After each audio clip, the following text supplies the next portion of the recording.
Hello students. तो हमने last class में हमने क्या कवर अप किया था?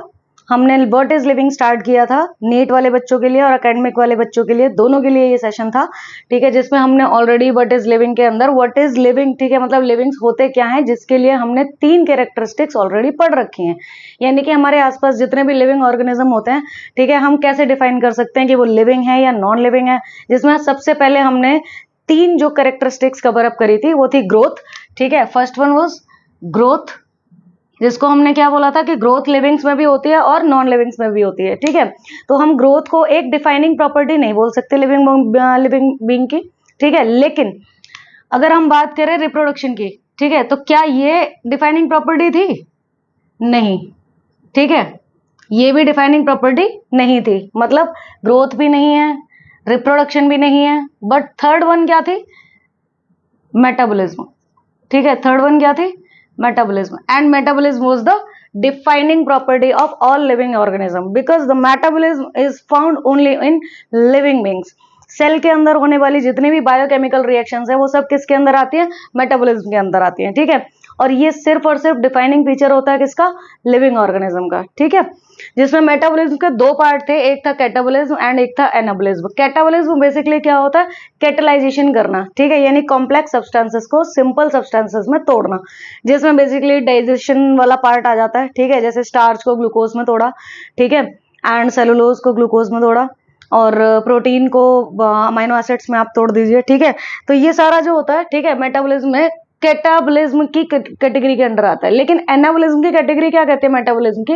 कि जो सिंपल सब्सटेंसेस होते हैं उनको कन्वर्ट किया जाता है कॉम्प्लेक्स सब्सटेंसेस में। ठीक है, तो metabolism was the defining property of all living organism. ठीक है, बट इसके बाद फोर्थ कैरेक्टरिस्टिक आप पढ़ोगे होम्योस्टेसिस। होम्योस्टेसिस, ठीक है, क्या होता है homeostasis? It is the property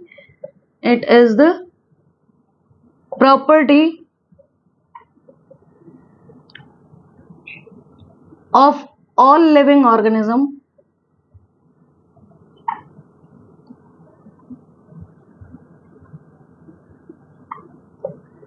to maintain their internal body temperature. internal body temperature. Okay, मतलब होम्योस्टेसिस एक ऐसी प्रॉपर्टी है लिविंग ऑर्गेनिज्म की जिसके थ्रू लिविंग ऑर्गेनिज्म अपना इंटरनल बॉडी टेम्परेचर कांस्टेंट रखते हैं। ठीक है, जैसे अगर बाहर बहुत ज्यादा गर्मी हो जाती है, ठीक है, तो हम लोग क्या करते हैं? स्वेटिंग करना स्टार्ट कर देते हैं। एंड बाहर बहुत ज्यादा अगर सर्दी हो जाती है तो हम लोग शिवरिंग करना स्टार्ट कर देते हैं। ठीक है, तो वो जो शिवरिंग एंड स्वेटिंग है वो क्यों हो रही है हमारी बॉडी के अंदर? ताकि हमारा इंटरनल बॉडी टेम्परेचर कांस्टेंट रहे। हमारा इंटरनल बॉडी टेम्परेचर कितना होता है? 37 डिग्री सेल्सियस या 97 डिग्री फ़ारेनहाइट, आप बोल सकते हो 97.8। ठीक है, अब ये जो इंटरनल बॉडी टेम्परेचर को मेंटेन करने की प्रॉपर्टी होती है ये ऑल लिविंग बीइंग के पास होती है। ठीक है, सारे लिविंग ऑर्गेनिज्म के पास होती है, तो इसको हम एक डिफाइनिंग प्रॉपर्टी बोल सकते हैं। ठीक है ना, so that homeostasis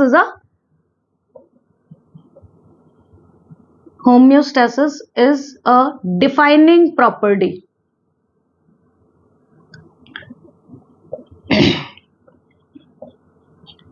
of all living organism. But इसमें थोड़ा सा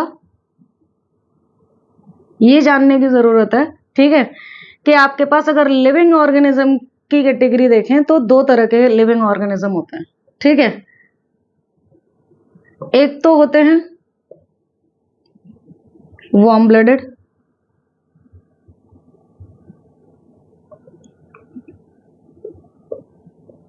ठीक है, और दूसरे होते हैं कोल्ड ब्लडेड। जो वार्म ब्लडेड होते हैं वो अपना इंटरनल बॉडी टेम्परेचर मेंटेन कर सकते हैं। ठीक है, सो दे कैन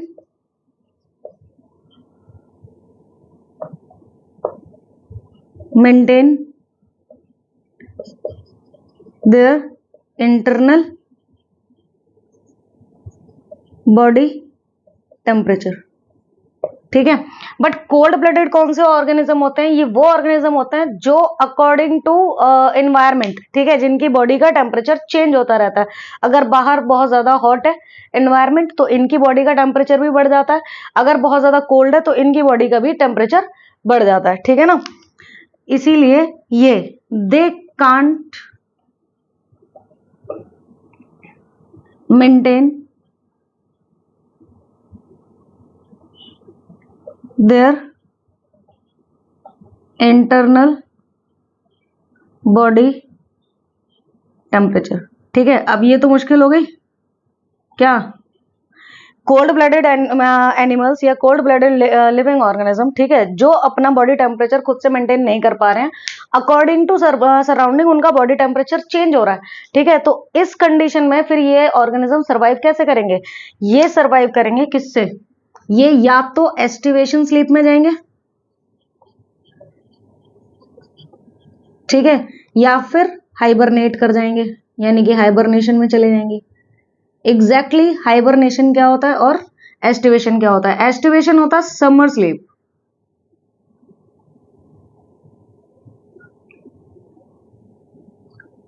हाइबरनेशन होता है विंटर स्लीप, ठीक है।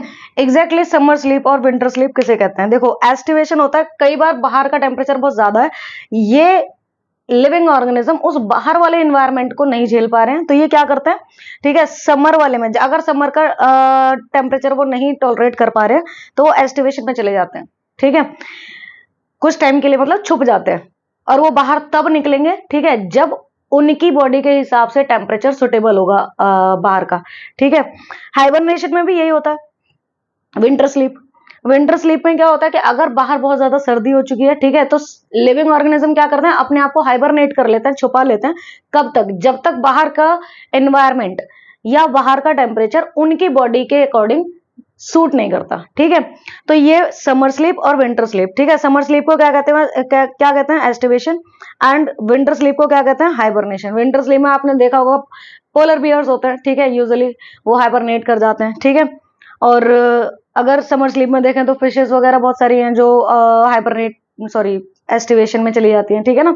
तो ये हमारे पास कोल्ड ब्लडेड है कुछ एनिमल्स, ठीक है, जो कि एस्टिवेशन करेंगे या हाइबरनेट करेंगे अपनी आपको सरवाइव करने के लिए इस धरती पे, सही है।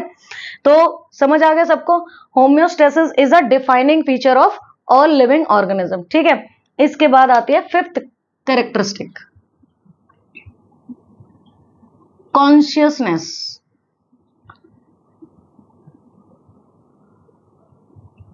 कॉन्शियसनेस क्या होता है? Consciousness, it is the property of all living organism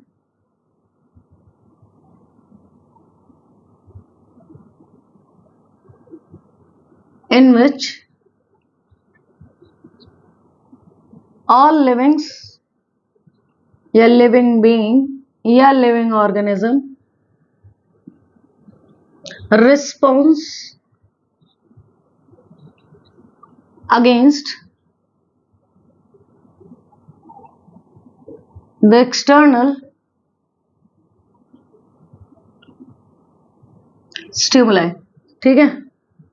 मतलब बाहर जो एनवायरमेंट चल रहा है, ठीक है, बाहर जैसा भी एनवायरमेंट है उस एनवायरमेंट के अगेंस्ट, ठीक है, कोई भी लिविंग ऑर्गेनिज्म अगर रिस्पॉन्स कर रहा है तो उसे हम क्या बोलते हैं? कॉन्शियसनेस, ठीक है। हमारी बॉडी भी कॉन्शियस है एंड कुछ प्लांट ऐसे भी हैं, ठीक है, जो कि कॉन्शियस हैं, कुछ नहीं मतलब ऑलमोस्ट सारे हैं ऐसे, ठीक है, क्योंकि अगर बाहर से पानी नहीं मिलेगा तो प्लांट सूख जाएगा, ठीक है, कार्बन डाइऑक्साइड नहीं मिलेगी फोटोसिंथेसिस नहीं होगी, सनलाइट नहीं मिलेगी तो भी फोटोसिंथेसिस नहीं होगी। हालांकि हमारे पास वैरायटी बहुत है प्लांट की, कुछ सनलाइट में सर्वाइव करती हैं, कुछ बिना सनलाइट के सर्वाइव कर जाती हैं, बट इवन देन फिर भी, ठीक है, कॉन्शियसनेस प्लांट्स में भी है, एनिमल्स में भी है एंड बाकी फंगस वगैरह में भी कॉन्शियसनेस होती है, ठीक है। तो कॉन्शियसनेस हर लिविंग ऑर्गेनिज्म के अंदर होती है, ठीक है, जो एक प्रॉपर्टी है जिसमें जो भी एक्सटर्नल स्टिमुलाई होता है, ठीक है, जो भी एक्सटर्नल एनवायरनमेंट होता है उसके अगेंस्ट बॉडी रिस्पॉन्स करती है, ठीक है। जैसे for example if I talk about the plant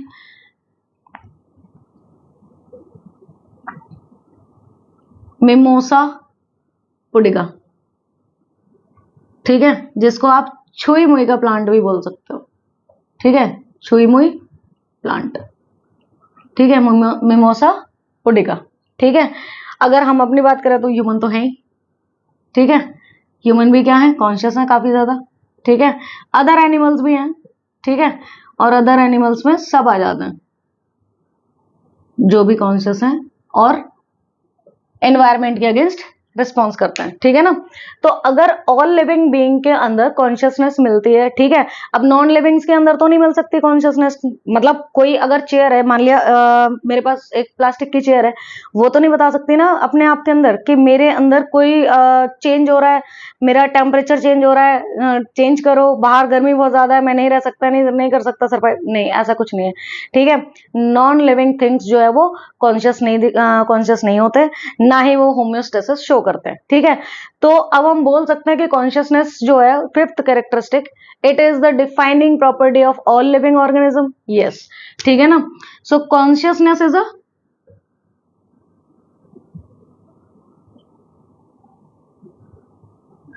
defining property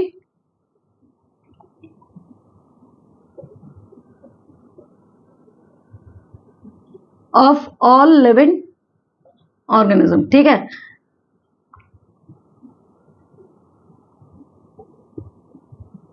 ठीक है, ऑल लिविंग ऑर्गेनिजम्स। ठीक है, अब आती है सिक्स्थ, आपने एक्सक्रीशन सुना होगा। ठीक है, एक्सक्रीशन क्या होता है, रिमूवल ऑफ वेस्ट मटेरियल। ठीक है, एक्सक्रीशन क्या है, excretion is the basically defining property of all living organism. मतलब एक्सक्रीशन करता कौन है, जो लिविंग होता है वही एक्सक्रीट कर सकता है, क्योंकि उसी के अंदर मेटाबॉलिज्म होता है। ठीक है, सारी बायोकेमिकल रिएक्शन उसके अंदर होती हैं, जो भी वेस्ट बनता है उसकी बॉडी में बनता है, उस वेस्ट को रिमूव करना बहुत ज्यादा कंपलसरी होता है। ठीक है ना, तो excretion is a defining property. ठीक है, it is a defining property of all living organism। Clear? ठीक है, इसके बाद सेवेंथ कैरेक्टरिस्टिक, ठीक है, इवोल्यूशन। इवोल्यूशन का मतलब जानते हो सब लोग, क्या होता है इवोल्यूशन, चेंजेस। ठीक है, यानी टाइम टू टाइम जो भी चेंजेस आते हैं हमारी लाइफस्टाइल में या हमारे आसपास, ठीक है, जिसमें कुछ चीजें इवोल्यूट होती हैं। जैसे फॉर एग्जांपल अगर हम देखें, ठीक है, तो हमारा इवोल्यूशन भी हुआ कहाँ से, हम बंदरों से। ठीक है, फिर उसके बाद इंसान बने, तो ये इवोल्यूशन है। इवोल्यूशन मतलब चेंजेस, वो इवोल्यूशन किस में होता है, सिर्फ लिविंग ऑर्गेनिज्म में होता है। अभी भी इवोल्यूशन चल रहा है। ठीक है, सबकी हाइट कम होती जा रही है, कानों का साइज थोड़ा सा रिड्यूस होता जा रहा है। ठीक है ना, तो वो क्या है, इवोल्यूशन का पार्ट है। ठीक है ना, तो इवोल्यूशन में चेंजेस होते हैं और वो चेंजेस सिर्फ और सिर्फ लिविंग ऑर्गेनिज्म के होते हैं। इसीलिए ये क्या है, it is a defining property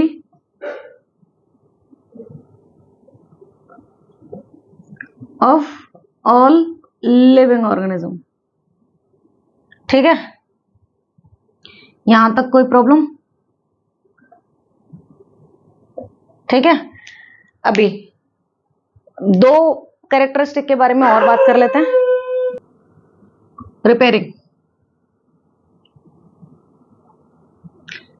healing and repairing. ठीक है, हीलिंग एंड रिपेयरिंग में अगर हम बात करें, ठीक है, तो एज यू नो, ठीक है, कि हमारे पास एक प्रॉपर्टी होती है कि अगर हमारे शरीर पर कोई भी बाउंड हो जाता है तो उसे बॉडी अपने आप हील करने की कोशिश करती है। ठीक है, अपने आप उसकी रिपेयरिंग करती है। ठीक है, तो ये हर एक लिविंग ऑर्गेनिज्म के अंदर होता है। ठीक है, तो हीलिंग एंड रिपेयरिंग भी आप क्या बोलोगे, ये भी डिफाइनिंग फीचर है, या डिफाइनिंग प्रॉपर्टी है ऑफ ऑल लिविंग ऑर्गेनिज्म के। ठीक है, नॉन लिविंग्स के अंदर आपको नहीं देखने को मिलेगा। ठीक है, क्या, हीलिंग और रिपेयरिंग नहीं देखने को मिल सकता। तो it is the defining feature, या फिर आप प्रॉपर्टी भी बोल सकते हो, property of all living organism. ठीक है, क्लियर? नेक्स्ट, 9th कैरेक्टरिस्टिक्स, ठीक है। एडेप्टेशन, एडेप्टेशन का मतलब क्या होता है, ठीक है। देखो टाइम टू टाइम जैसे जैसे एनवायरनमेंट चेंज होता है, ठीक है, वैसे वैसे हमें क्या करना पड़ता है, अकॉर्डिंग टू एनवायरनमेंट चेंज करना पड़ता है, ठीक है। अब एनवायरनमेंट के अकॉर्डिंग जो चेंजेस आते हैं हमारी बॉडी में वो होते हैं एडेप्टेशन का पार्ट, ठीक है। किसका पार्ट होता है, एडेप्टेशन का पार्ट होता है, ठीक है ना। अब ये एडेप्टेशन में अगर देखें, ठीक है, तो कुछ होती है हमारे पास लॉन्ग टर्म, ठीक है, मतलब कुछ लॉन्ग टर्म एडेप्टेशन होती है और कुछ शॉर्ट टर्म, मतलब कुछ थोड़े शॉर्ट टाइम के लिए होती हैं और कुछ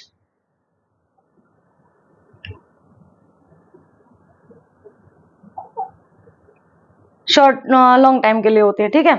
लॉन्ग टाइम के लिए जैसे फॉर एग्जांपल अगर मैं बोलूं कैक्टस का प्लांट, ठीक है, अगर कैक्टस का प्लांट देखें, ठीक है, तो कैक्टस में जो लीव्स थी वो मॉडिफाई होकर के चेंज हो गई, ठीक है, किस में, इसे आप स्पाइन्स में कन्वर्ट हो गए, ठीक है। इसे आप इवोल्यूशन का पार्ट भी बोल सकते हो और अडेप्टेशन का पार्ट भी बोल सकते हो, ठीक है।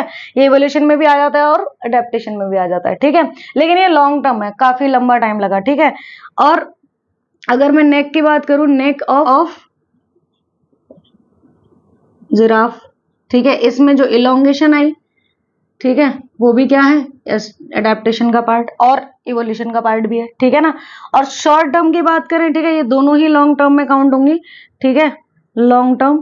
एंड अगर मैं शॉर्ट टर्म की बात करूं, ठीक है, तो शॉर्ट टर्म में हाइबरनेशन